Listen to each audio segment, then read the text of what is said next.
Hello and welcome to Global News Today, bringing you exclusive insights and fresh perspectives from leading experts and influential decision makers every weekday here on Al Arabiya News.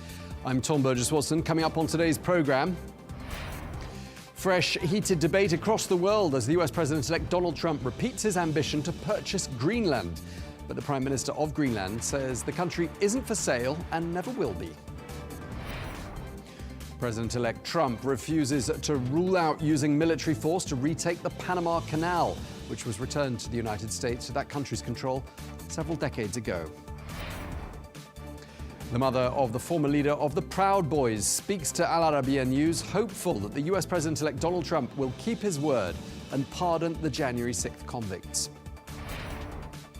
And the air is thick with smoke and the skies above Los Angeles have turned red from wildfires. These massive blazes have forced more than 30,000 people to evacuate their homes.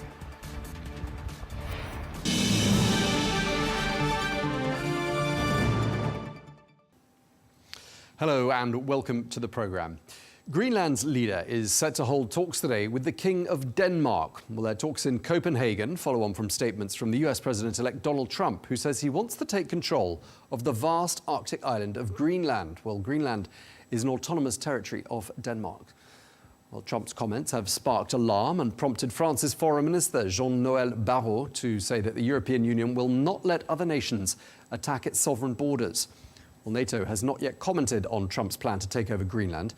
But Trump's eldest son, Donald Trump Jr., is currently on a private visit to Greenland.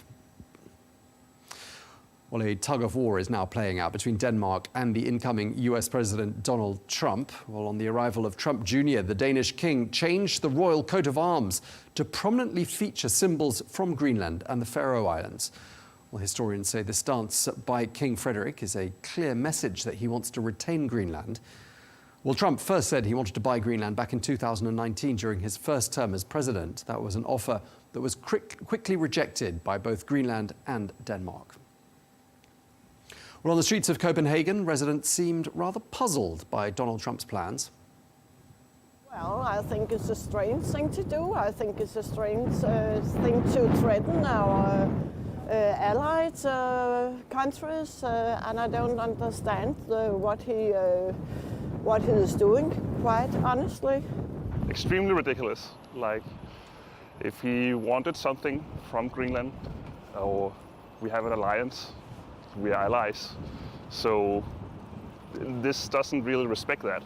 Apparently he says everything, and you have to stay strong and not to be too much affected by what he's saying. You just try to ignore it. Okay, residents there in Copenhagen. Well, Aya Shemnitz is a lawmaker who represents Greenland in the Danish parliament. They've been reacting on Facebook, slamming Donald Trump's plan, saying, quote, "It is unbelievable that some people can be so naive as to believe that our happiness lies in us becoming American citizens." So what does the future hold for Greenland? Well, to find out, we're joined now by Kuno Fencker, who is a member of Parliament for Greenland. We're also joined by Greg Swenson, who's chair of the Republicans Overseas UK. Great to have you both with us, gentlemen. Let me turn to you first of all, Kuno. Does Greenland want to be absorbed into the United States?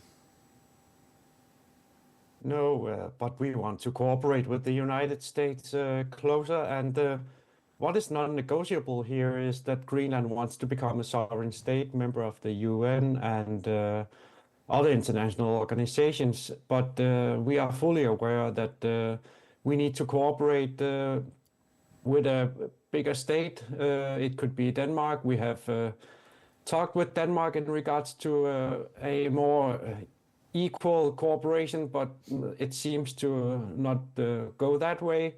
And we are, in a way, thankful of Donald Trump's connection to Greenland and his communication in regards to Greenland. And he wants to protect the Arctic and the world for security. And that is some positive things that we hear. The only thing that we don't want in Greenland is that we don't want to be owned by any other state. Denmark annexed us in 1953, and we don't want to be annexed again. So we want a free and democratic referendum for Greenland's independence and statehood, but we are not naive, and we of course need to cooperate with the United States and Denmark and even other allies. Okay, Greg, let me turn to you. We've just heard it there. An MP from Greenland saying doesn't want his country to be annexed again. Donald Trump might go ahead and annex Greenland anyway, mightn't he? Yeah, I'm not sure about annexing Greenland, but I think he's looking to perhaps end up in much more of a strategic relationship with Greenland. And we already have, the U.S. already has an Air Force base there.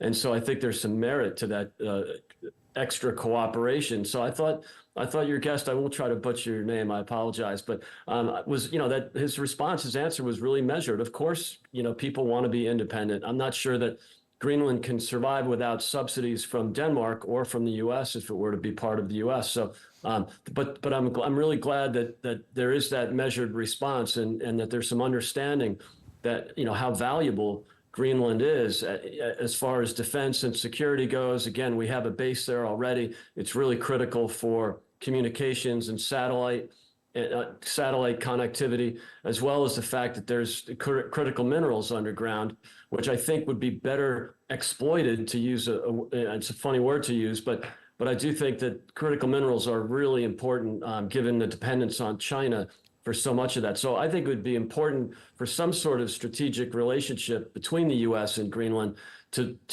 basically exploit the minerals that are needed for defense. I think it would be good for the West. I think it would be good for NATO, and it would be good for Greenland. Kuno, let me turn back to you.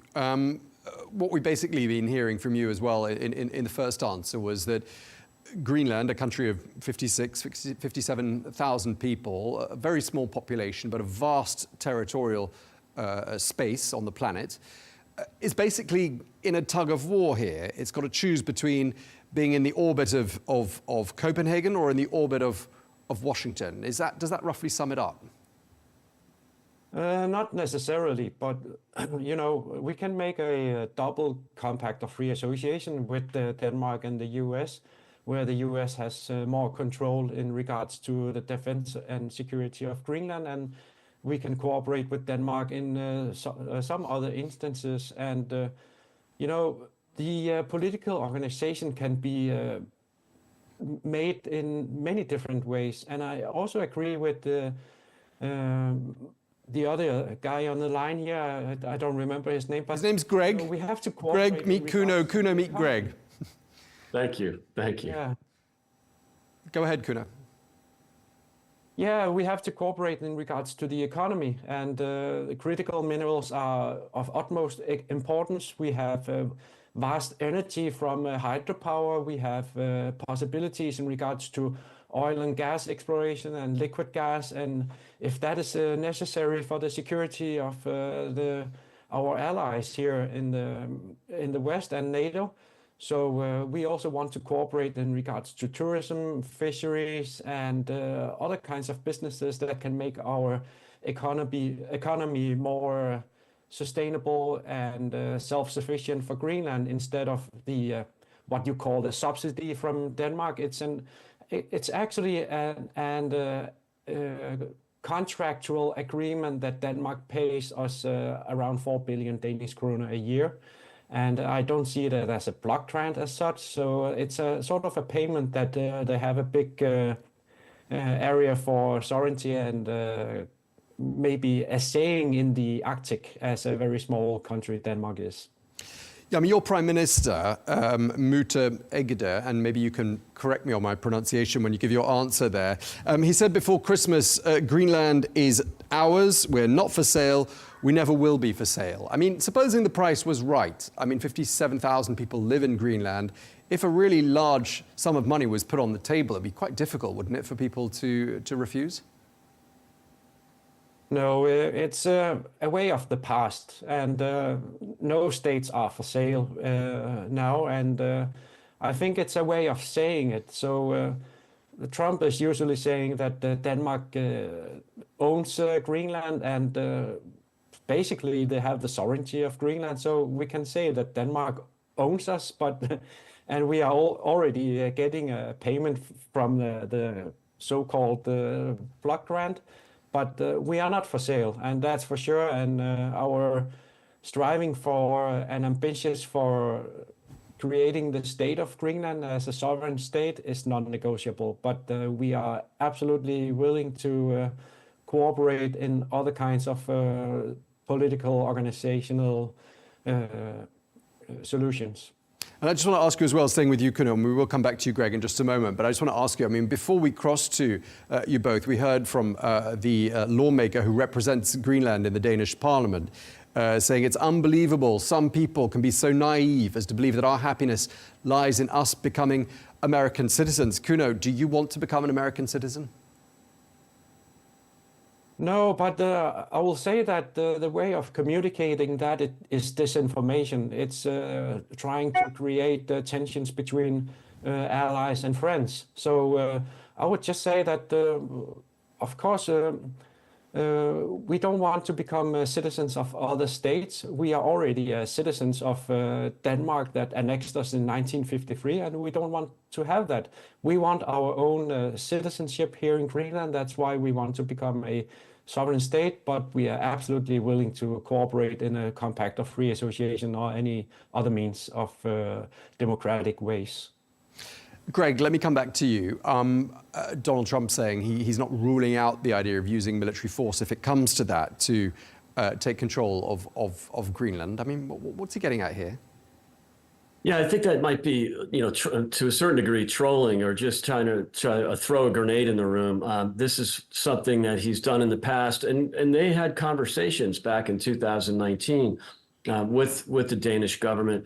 So, look, President Trump has a different way, an unfiltered way of communicating, and sometimes ends up in the right place after some negotiation or after a bit of drama. So I wouldn't get too worried about, this idea. I heard the earlier guest talk about, threats to your allies. Now, these are not threats to the allies. I mean, look, I think Kuno makes some really great points that, a strategic relationship would be really positive for Greenland, really positive for the West, and positive for the U.S. So if that's the way that, President Trump likes to communicate, it's some people find it a little aggressive. Some people find that unfiltered nature, kind of refreshing. But it's not for everyone. But it's the outcome that's the most important thing. And if we can see an outcome where, and Kuno's comments were very American in the spirit, that they want to be independent. And I think if there is an independent Greenland, they will get fantastic cooperation from the U.S. or from the Trump administration, and really it'll be win-win. Kuno's right. There's strategic minerals. There's oil and gas. It's a really important country geopolitically and obviously geographically. So I think the outcome of this conversation will be great. I just don't know. I can't promise you how we'll get there. Yeah, but I mean, when we hear Donald Trump saying, "I refuse to rule out using military action to take control of Greenland," I mean, that's hostile. It's provocative, and it's sent. Yeah, it's triggered alarm. He's a very provocative president, and I think that this, and sometimes it becomes a distraction.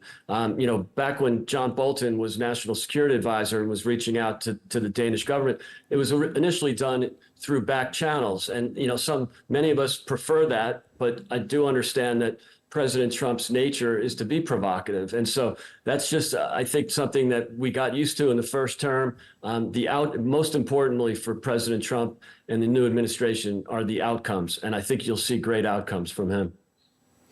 Let me turn back to you, Kuno. The King of Denmark is meeting your Prime Minister today. I assume they're talking about this very subject. What do you think they're talking about? Well, first of all, we haven't elected the King of Denmark, and he's not elected. So, and we haven't even elected the Prime Minister of Denmark or the Foreign Minister of Denmark. So that's why the organization of the so-called Danish realm is non-democratic. So that's why we want independence, because Denmark doesn't listen to us. And I also agree very much with Greg in regards to how we should interpret Trump's communication about Greenland. And I don't interpret his remarks as a threat of military force against Greenland or Denmark, but he's seeing that with the geopolitical tensions we have in the world right now and the melting ice, we have to protect this island for the security of the North American continent, which is Greenland, Canada, and the US. And he's absolutely right in regards to the free passage of Chinese vessels, Russian vessels, or any other kinds of vessels that are coming through our waters here in Greenland. We have to have the right surveillance of those. But the only thing that we might disagree on is that, you know, we are not for sale, and the future lies in partnerships based on mutual respect and not what you call unilateral actions, if you can say that. Okay, so when you hear, for example, Kuno, the King of Denmark has changed the royal coat of arms to make it a little bit more reflective of Greenland and the Faroe Islands, how does that make you feel? Well, in a way, I don't really care who is the head of state of Greenland. We just want to become a sovereign state. And, you know, the UK has, like Canada and Australia, where the head of state is the King of England. Well, they don't have a direct saying in our politics. And that could also be fine with me. But the main goal is that we want a sovereign state of Greenland, where the Greenlandic people decide on what kind of state and what kind of democracy that we want to be. Let me turn back to you, Greg. I mean, do you think, you know, that we have heard some hostile rhetoric from the incoming Trump administration, Canada, Panama, Greenland. These are all countries that are starting to wonder what their future is, what the future holds for them. I mean, what sort of a message do you think this sends out to the rest of the world? And, you know, does it not perhaps give carte blanche to other leaders to start eyeing up bits of territory that they might like the look of in their backyards?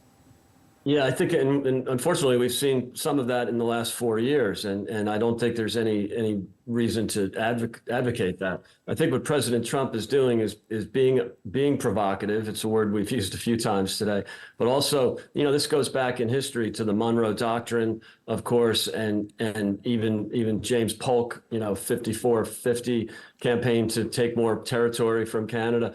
Look, first of all, in Panama, we all agree that the Panama Canal deal was a mistake that Jimmy Carter managed or mismanaged back in the 70s. And that's something that, you know, is important strategically for the United States. And also we have to keep in mind the threat of China in the region with controlling 3 of the 5 ports in and around Panama Canal. But I think with Canada, that's just trolling. I mean, there's no risk that Canada is going to become the 51st state. It would be a massive drag economically. You know, the Canadian GDP per person is around 50%, or Canadians generate 50% less per person. If Canada was a state, it would look like California, 40 million people and grossly mismanaged. And it would be there's only 4 states. It would be the 4th lowest state in terms of GDP per capita. And that's not something that we'd want to absorb. So I think there's no risk of that. I do think that many Canadians are taking this kind of lightly, and it's maybe amusing to them. It's probably not amusing to Justin Trudeau, who's having a very difficult time. But again, you know, since Trudeau has been prime minister, you know, the income per person in Canada that used to be 5 years ago, 80% of Americans is now 70% of Americans. And I just think that the trend is not good in Canada. You know, the US GDP is up 20%. At the same time, in Trudeau's reign, it's been flat. So this is not something that I think we should take seriously, in spite of President Trump kind of kidding around with Trudeau.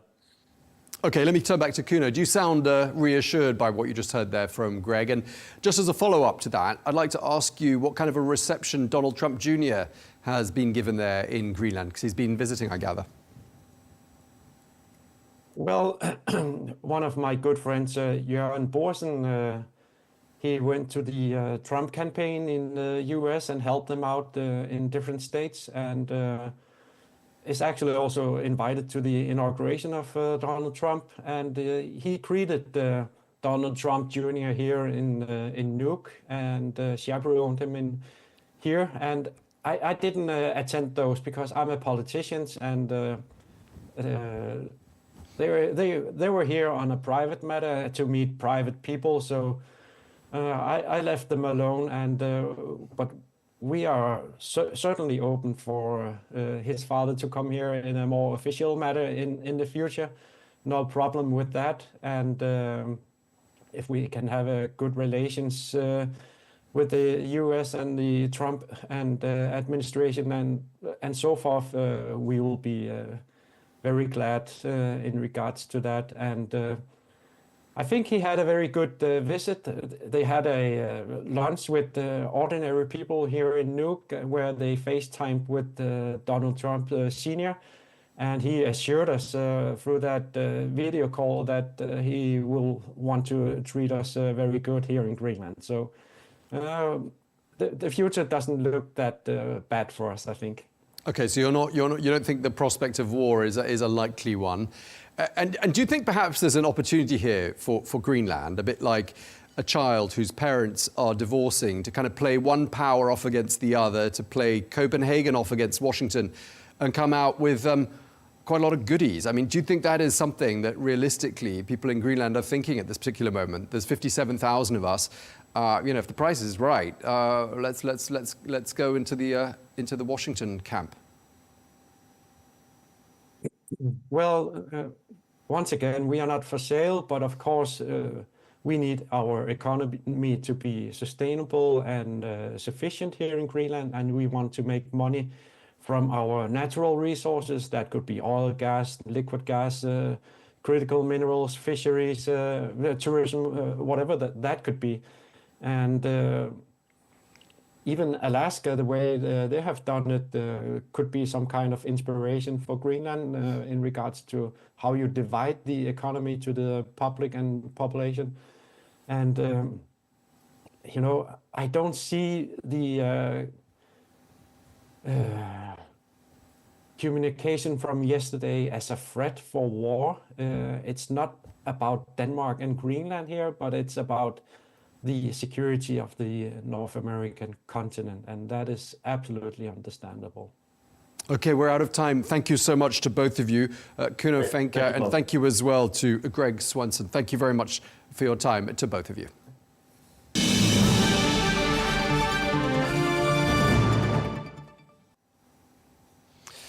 Now, with less than 2 weeks to go until Donald Trump takes office, the president-elect has begun outlining what sound to some like aggressive foreign policy and economic policies. Well, as well as eyeing Greenland, Trump has expressed his desire to acquire the Panama Canal, saying that it is critical to American national security. Well, on Tuesday, Trump said he wasn't ruling out exercising military or economic coercion to further that goal of bringing the Panama Canal under US control. The canal has been solely controlled by Panama for more than 25 years. The US returned the Panama Control Zone in 1979 and ended its joint partnership in controlling the waterway back in 1999. Well, Trump's deal-closing charm has continued to be rejected by Panama. The country's foreign minister, Javier Martinez-Acha, has reacted to Trump's plans, saying the sovereignty of the canal is non-negotiable and will remain under Panamanian authority. La soberanía de nuestro canal no es negociable. Our canal's sovereignty is not negotiable and is part of our history of struggle and an irreversible conquest. The only hands that control the channel are Panamanian, and that will continue to be the case. We are a country open to dialogue today and always, to investments and good relations, but with the clear slogan that the homeland is first. The Foreign Minister of Panama speaking there. Well, let's get some more analysis. We can speak to PJ Crowley, former Assistant Secretary of State under the Obama administration. Thank you very much indeed for joining us once again on Al Arabiya News. We've heard from President-elect Trump saying we need the Panama Canal for economic security. Why does he need it? Well, I mean, the short answer is the Panama Canal is available to American shipping Rates have gone up. There are some issues surrounding the canal and drought, which has impacted Panama. But sitting here, there's no reason to believe that a Panama Canal under Panamanian control poses an economic risk to the United States. It really doesn't. Yeah, I mean, you mentioned the fact that American ships are being charged high rates. That's one of Donald Trump's grievances, clearly, with the Panama Canal and its management. But do you think this is all part of a tactic, perhaps, to get those charges brought down? Well, the Panama Canal is officially neutral. So it's not that American ships are being charged more and shipping from other countries are being charged less. Everyone is being charged more because it takes more water to fill the canal, to move ships through it. But you got to remember, I mean, the irony here is, here in Washington, Jimmy Carter, who negotiated the return of the Panama Canal to Panama, is lying in state at the U.S. Capitol, and there's been a conservative grievance, going back to the Reagan administration. We built it, we paid for it, we should control it. It all feels a bit dated. Yeah, and the other thing is that, I mean, the president of Panama, President Mulino, is described by many analysts as being incredibly pro-American. I mean, is this really the right way to treat a close ally? The short answer is no. I mean, going back to the Carter administration, that gesture meant a great deal in terms of the United States improving, its relationship with its closest neighbors to the south.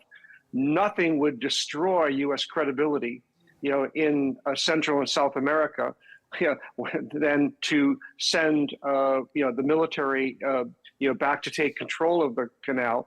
And oh, by the way, this is subject to treaties which have been signed between the United States and Panama. So to send the military into Panama would be an act of war. It's not something that a president, can do unilaterally. And so, this is a lot of noise to, call attention to, Trump, bringing attention to himself, which is what he loves, of course. Now down the road, could this have some, leverage in terms of getting, greater cooperation by Panama and other countries, in terms of migration? Maybe. But it's a lot of noise, without necessarily having a practical end game. Yeah, and part of the rationale back in the 1970s when President Carter handed back control of the Panama Canal to Panama itself was that other regional powers, other regional countries wouldn't appreciate that canal remaining in the hands of the United States. And I'm just wondering, if the United States does take some sort of unilateral action, I mean, how will those same countries react across Latin America? And I'm thinking particularly about Cuba and Venezuela that aren't so very far away. Well, let's just nip that in the bud. There is no way that the president has the authority, to send military forces into Panama to take control of the treaty. He can't do it. There's no crisis. There's no authority. You'd have to get, it is a declaration. It is an act of war. He would have to get permission from Congress, to do this, and that's not going to happen. It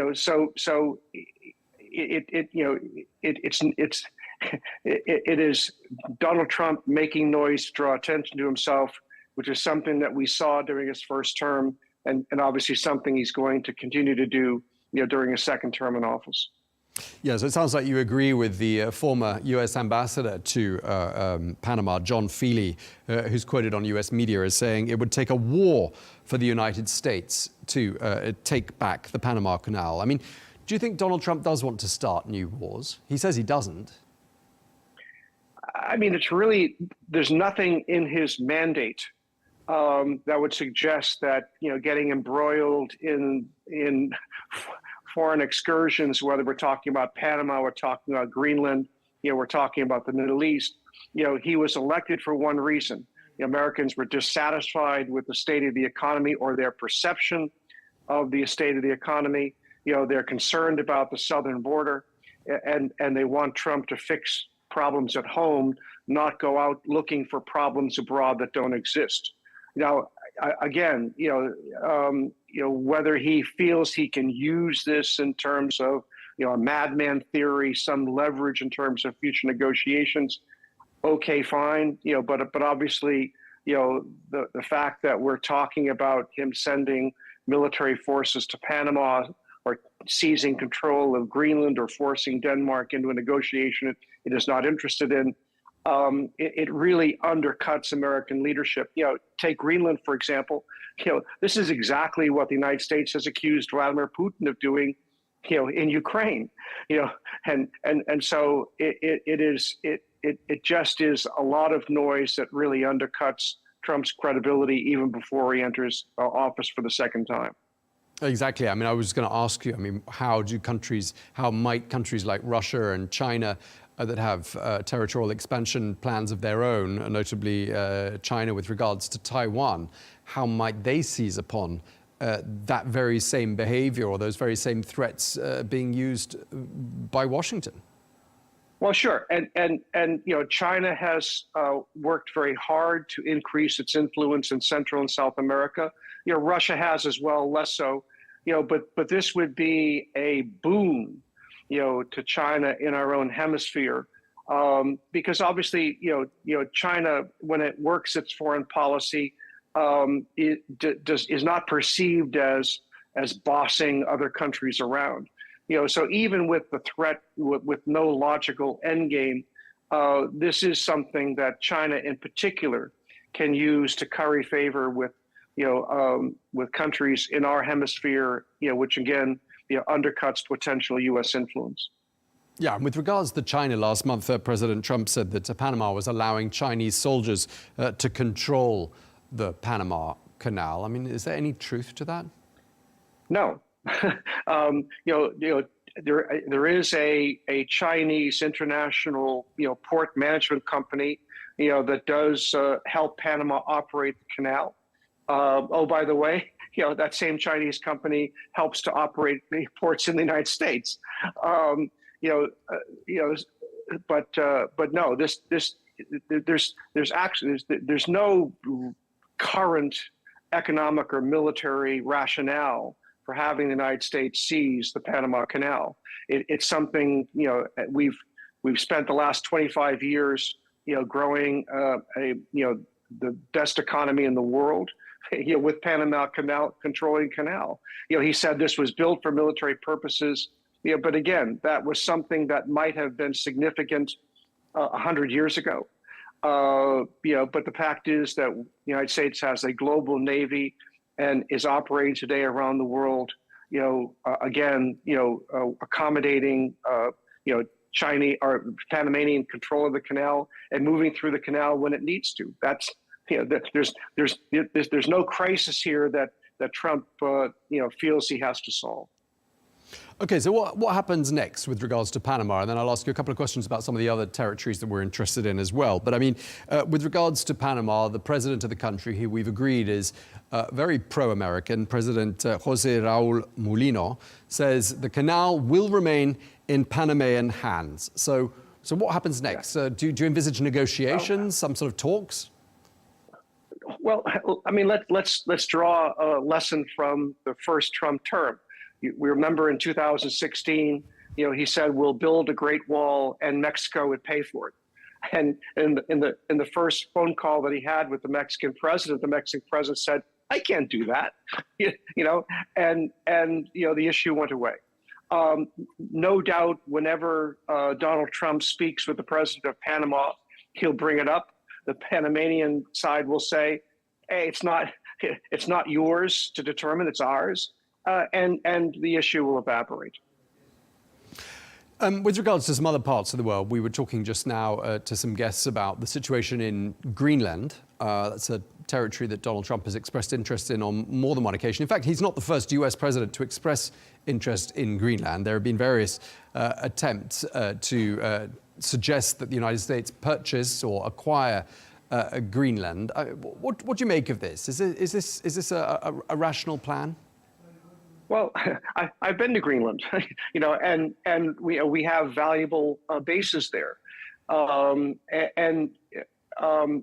Greenland, is not a relic of the Cold War. It was important then, to monitor Russian military activity, and it could actually become important today and in the future as countries jockey for access and control of the Arctic.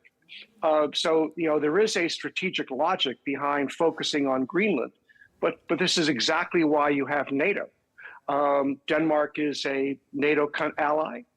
Greenland is a NATO asset. If Trump is prepared to focus attention on the Arctic, it needs policy attention. Whereas this is where Donald Trump's skepticism about the value of alliances butts up against global reality. So Greenland is an asset, but it belongs to Denmark. And if the people of Greenland want to change the status quo, they want to become independent. They don't want to become a vassal of the United States. So again, it is a belief by Donald Trump in search of a problem that doesn't exist. Okay, and as regards to Canada, we've heard from the outgoing Prime Minister there, Justin Trudeau, saying there isn't a snowball chance in hell that Canada will become part of the United States. What's your assessment? Is Canada on track to become the 51st state? No. And oh, by the way, Canada has multiple provinces. I think we'd be talking about 57 or 58 states. I draw a page from Justin Trudeau. He looked at the prospect of dealing with Donald Trump again and decided to resign. Sure. Donald Trump is probably going to complain again about economic issues regarding Canada and Mexico, our neighbors and our both military, our economic allies, and hemispheric friends. But again, it's not going to happen. All right, we're going to have to leave it there. Thank you so much, PJ Crowley. Great having you with us. Thanks for your time. A pleasure, Tom.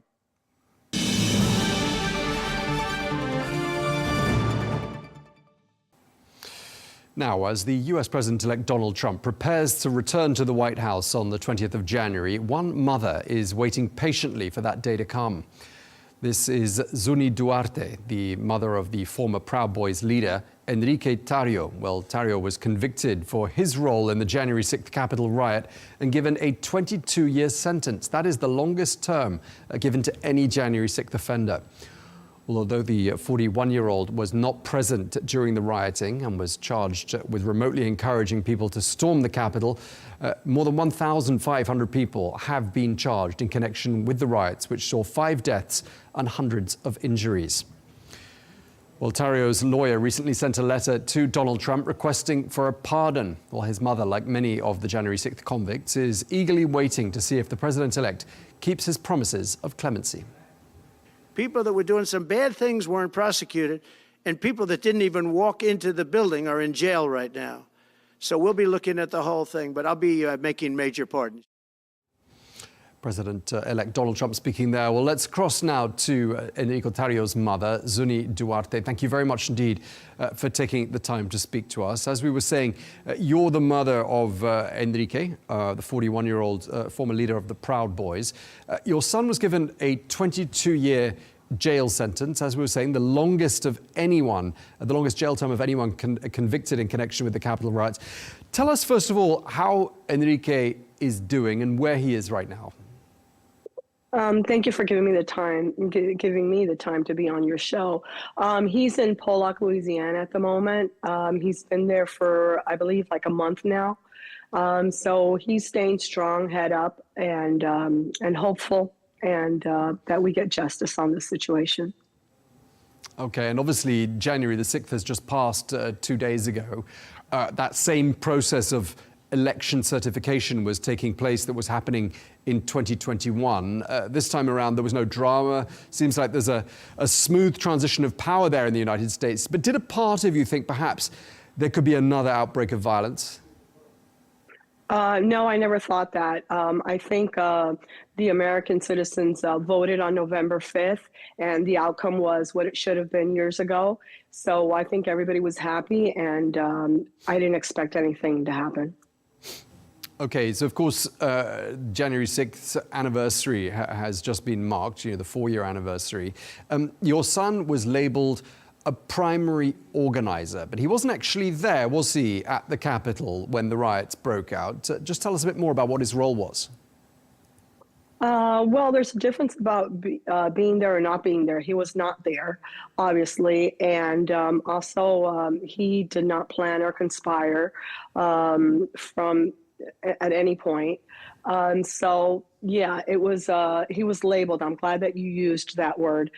He was labeled for doing that, yet there was no communication between him and his group, which were the fewer of the thousands that were on January 6th Capitol grounds that day.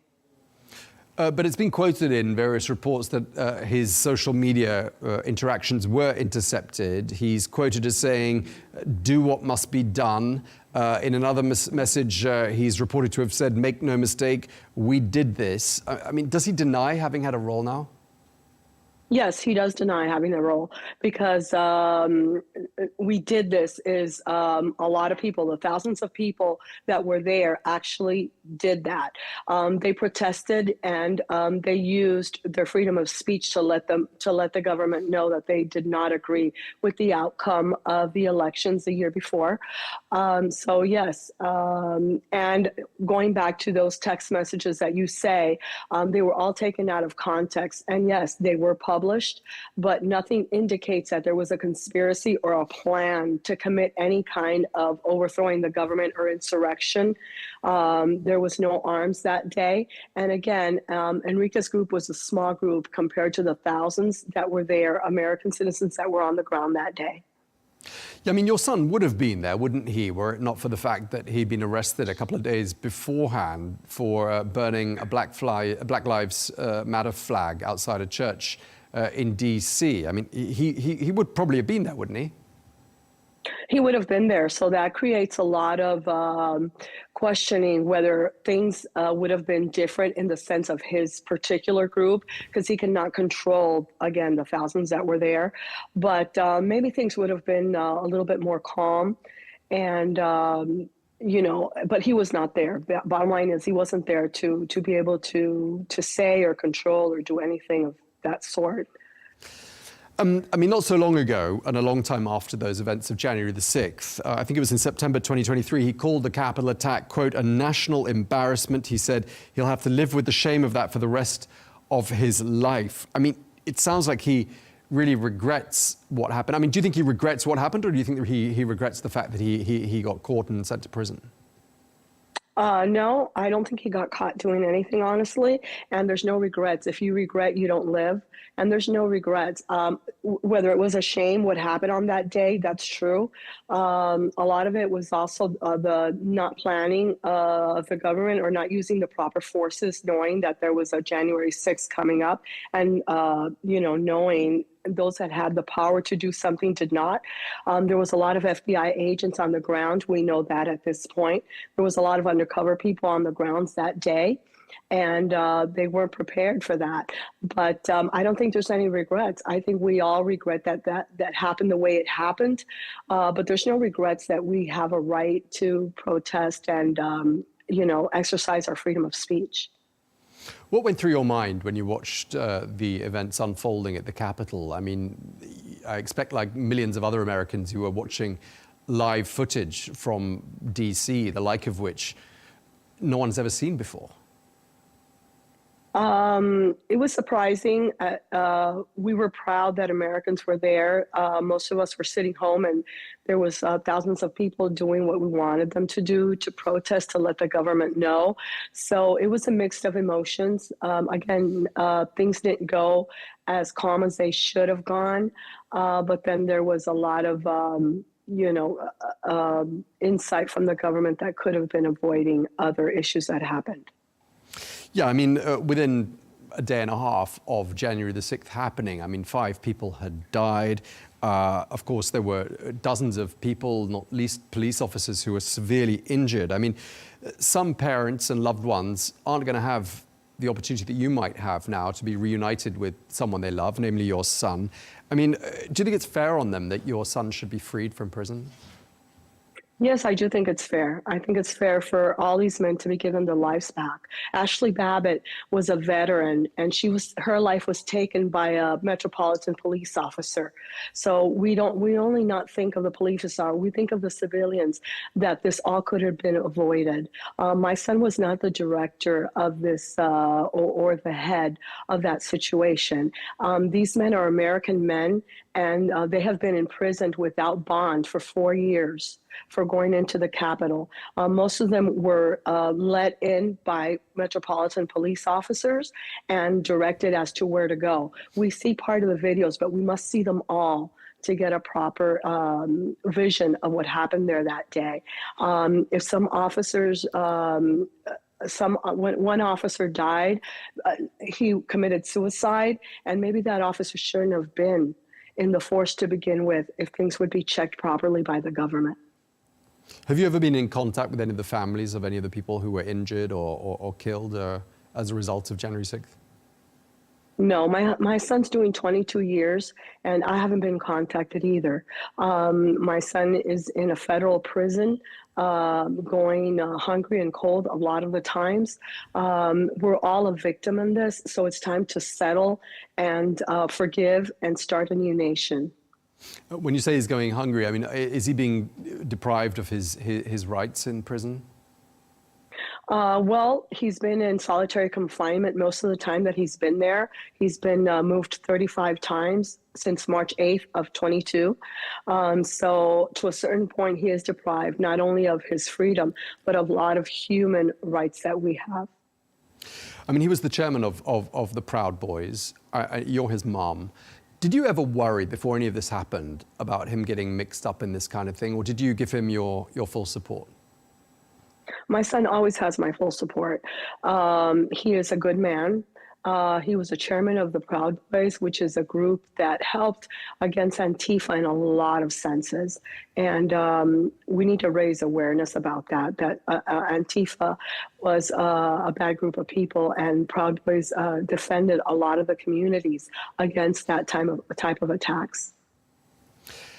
Let's just talk about what happens next.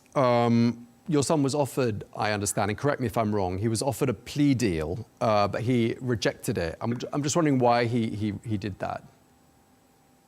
He rejected the plea deal because he was innocent, because he had nothing to do with that, because they wanted him to lie, and he refuses for that to happen. A lot of the men of J6ers and all 5 of our indictment were offered plea deals, and they did not take them, because they knew that justice would come one day, and they knew that they had done nothing wrong but use their rights to freedom of speech. Okay, and in terms of next steps, you obviously published that letter on Monday, well, the lawyer representing your son did, calling on President-elect Trump to pardon your son. I mean, have you heard anything from the Trump transition team since then? No, we haven't heard anything. None of the families have heard anything from the transition team or from the administration directly. We didn't expect it. We know that President Trump and his administration will do the right thing.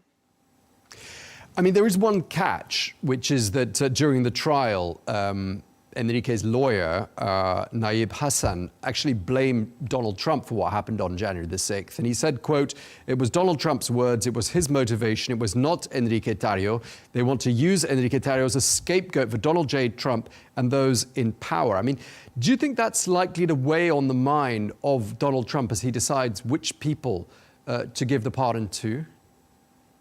No, I don't think that's going to weigh on his mind because Donald Trump told people to go to the Capitol. Donald Trump did not say for things to happen the way they happened. One thing is to tell you to walk to a building and peacefully manifest. And other thing is the instigation that the officers and the government did with those people on the ground. So no, I don't think it's going to weigh in. I think he's going to be a fair president, as he has always been. And I believe that he will keep his word to what he knows that should be done or that's fair and just. Okay, so on the one hand, your son was unfairly targeted by the Biden administration in the words of his supporters, but at the same time, you think it's the fault of Donald Trump that January 6th happened in the first place? No, I didn't say that. I don't think what happened on January 6th was Donald Trump's fault at all.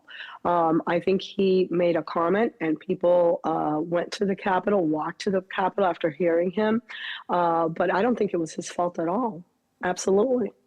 I think there was people in the administration that could have done a better job, like Nancy Pelosi could have done a better job. And a lot of people in his administration could have done a better job to control that situation.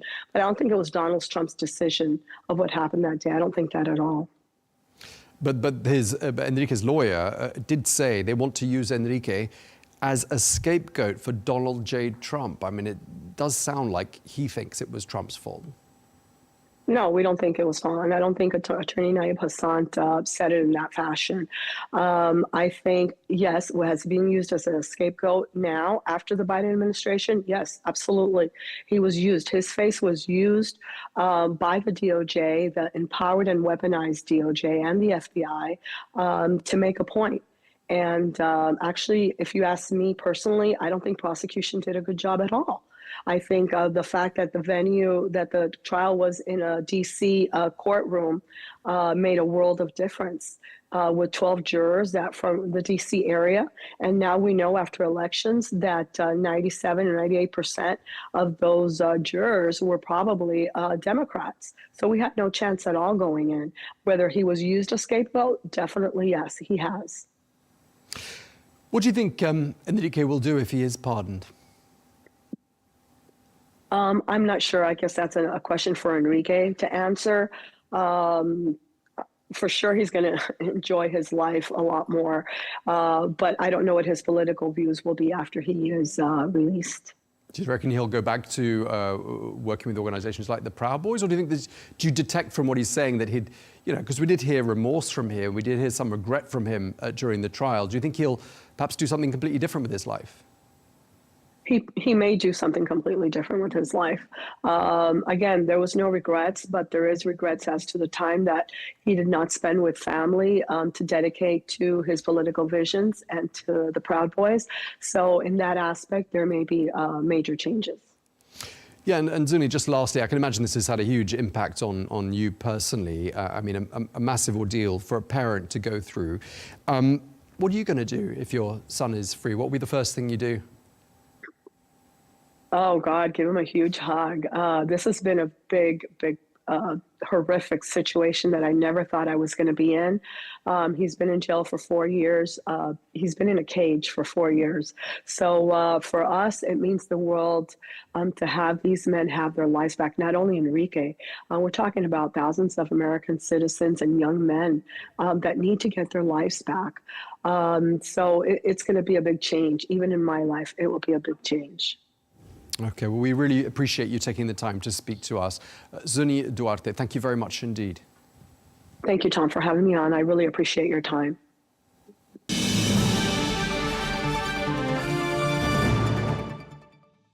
Well, staying with the United States, where wildfires are wreaking havoc in Los Angeles.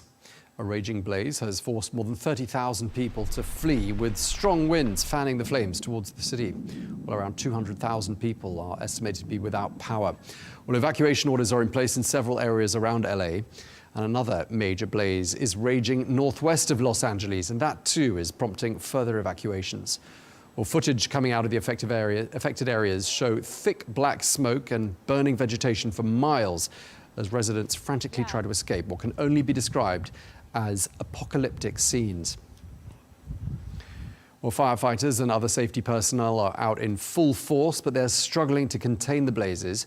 Well, the California Governor Gavin Newsom says all hands are on deck, and he added that more than 1,400 firefighting personnel are in place to, quote, combat these unprecedented fires.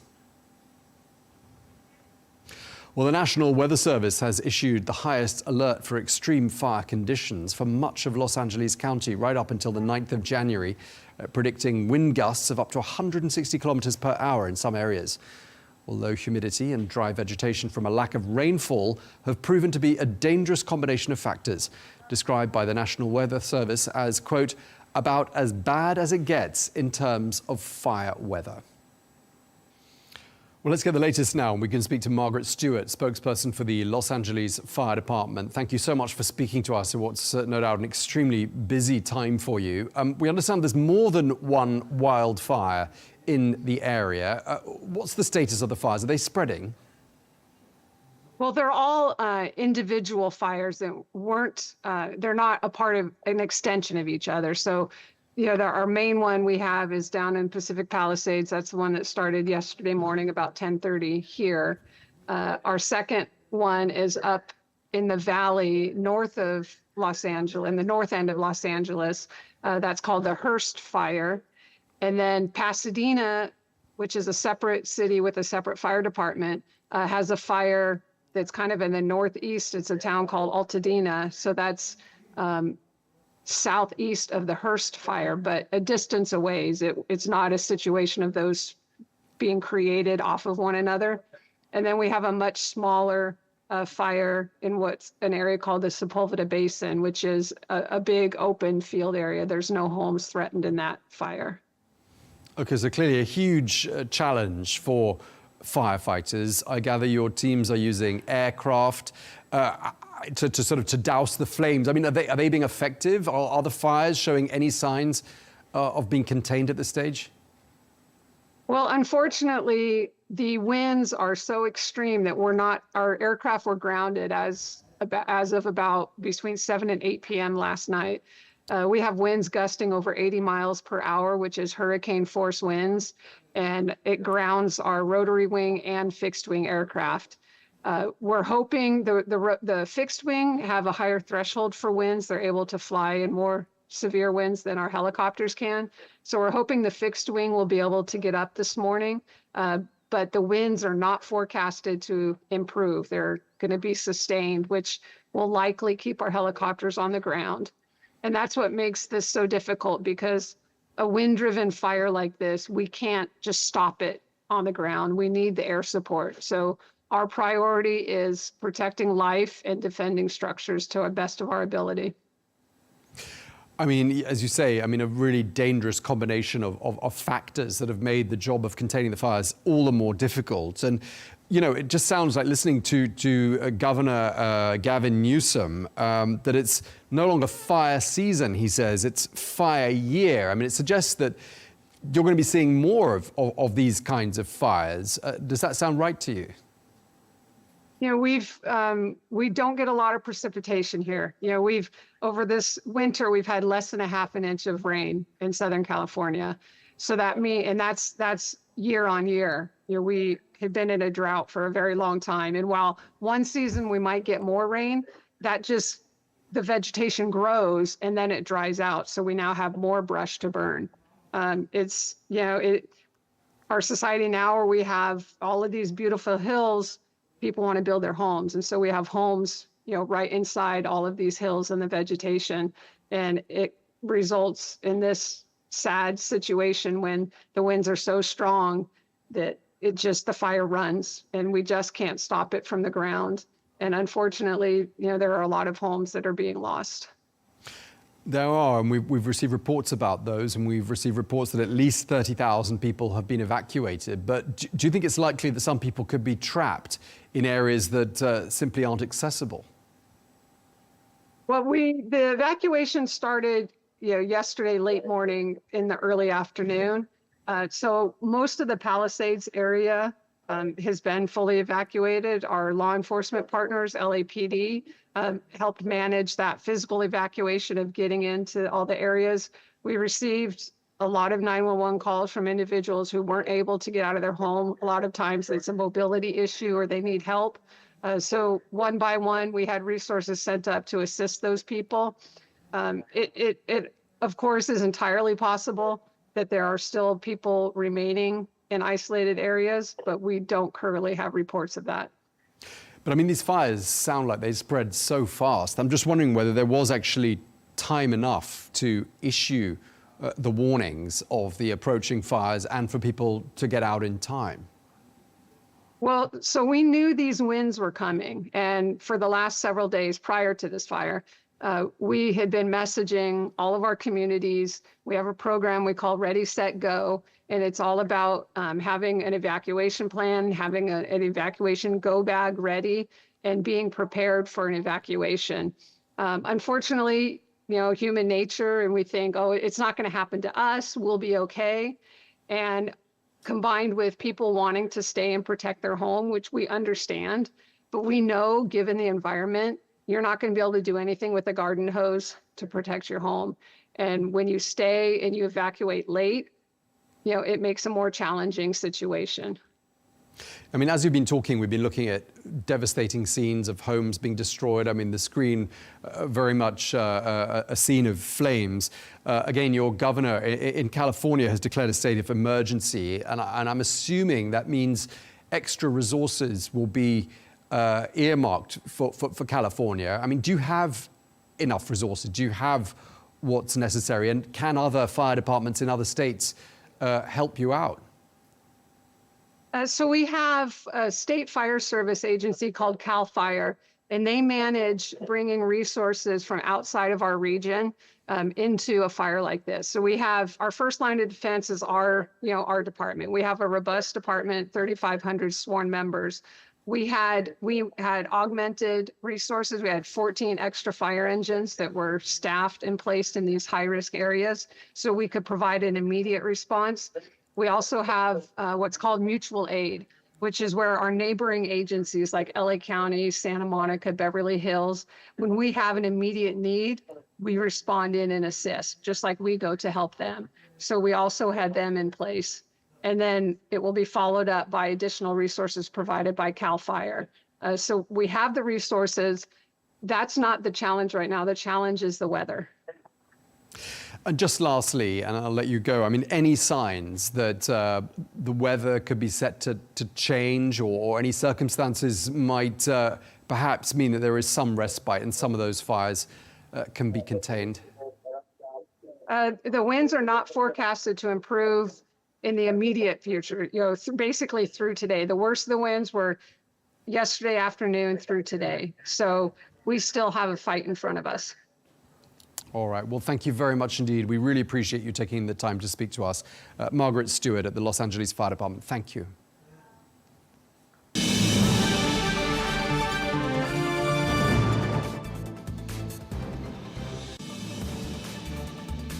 Well, that is all we have time for on Global News today. Thank you very much indeed for watching. Be sure to join us again tomorrow for more exclusive interviews. Until then, goodbye.